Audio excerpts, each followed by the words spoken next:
తండాలల్లో మన గ్రామీణ ప్రాంతాలలో మన చిన్న చిన్న పల్లెటూర్లలోనే ఈ యొక్క బాల్య వివాహాలు అనేది జరగడం జరుగుతుంది.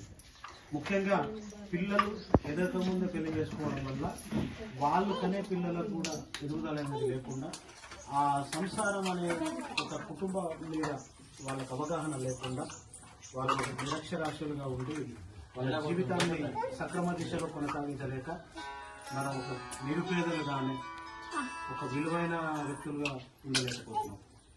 దానికి కారణంగానే మన కేంద్ర ప్రభుత్వం బేటీ బచావో బేటీ పడావో అనే కార్యక్రమం తీసుకెళ్ళాలి. ఈ బేటీ బచావో బేటీ పడావో అంటే మన పాపను ఆడపిల్లను రక్షించుకుందాం, ఆడపిల్లను చదివిస్తాం. చదువుతోనే వాళ్ళ ఒక విజ్ఞానవంతులై వాళ్ళ యొక్క అవసరాలను వాళ్ళు తెలుసుకోగలిగి వాళ్ళ జీవితాన్ని ఎట్లా జీవించాలనేది వాళ్ళే డిజైన్ చేసుకోగలుగుతారు. కుటుంబంలో ఏదైనా సమస్య వచ్చినా కూడా వాళ్ళే పరిష్కరించుకోగలుగుతారు. వాళ్ళు పిల్లల కనే దగ్గర నుంచి సంతానాలు ఇదే వరకు, మళ్ళీ పిల్లలు పెంచే వరకు, వాళ్ళ పిల్లల చదువులను చదివించే వరకు వాళ్ళ బాధ్యత. వాళ్ళు చదువుకున్న వాళ్ళైతే వాళ్ళ బాధ్యతని సక్రమంగా తీసుకోగలుగుతారు. అదే చదువుకోలేని వాళ్ళమైతే ఇప్పుడు మన తాతలు చదువుకోలేదు, మనం చదువుకోలేదు. ఇప్పుడు మన పిల్లలు కూడా చదువుకున్నట్టయితే మన తాతల తరం నాటి నుంచి మనం ఎలాగైతే బతుకుతున్నామో అదే బతుకుంటే తప్ప మన బతుకులో మార్పు ఉండదు. మన బతుకులో మార్పు రావాలంటే మనం ఆడపిల్లలను చదివించాలి. మనం ఆడపిల్లలను చదివించినప్పుడే ఆ సంసారం అనేది ఒక హుందాగా బతుకుతుంది. ఎందుకంటే ఇంటికి ఇల్లాలు స్త్రీ అంటారు, ఇంటికి వెలుగు స్త్రీ అంటారు.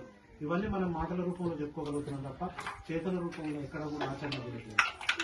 దయచేసి మన తండాలలో మన గ్రామాలలో ఉండేటువంటి మనలాంటి వాళ్ళు ఎవరైతే ఉన్నారో ఈ అంగన్వాడీ తీసుకునేటువంటి ప్రతి కార్యక్రమం ఆ కార్యక్రమాన్ని మన కుటుంబం కోసం ఏర్పడ్డది అంగన్వాడీ అనే విధంగా మీరందరూ అంగన్వాడీని ఆదరించండి.